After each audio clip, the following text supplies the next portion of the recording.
Pemirsa, angin puting beliung menerjang perumahan warga di Desa Baru Ranji, Kecamatan Merbau, Mataram, Lampung Selatan. Ratusan rumah mengalami kerusakan akibat peristiwa ini.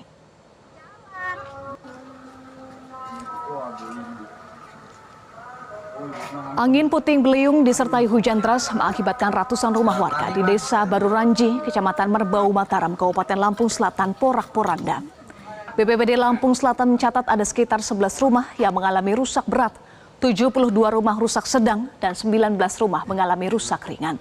Tidak ada korban jiwa, namun sedikitnya ada 8 orang warga yang dilaporkan mengalami luka akibat terkena reruntuhan atap rumah. Pindah itunya, apa tuh?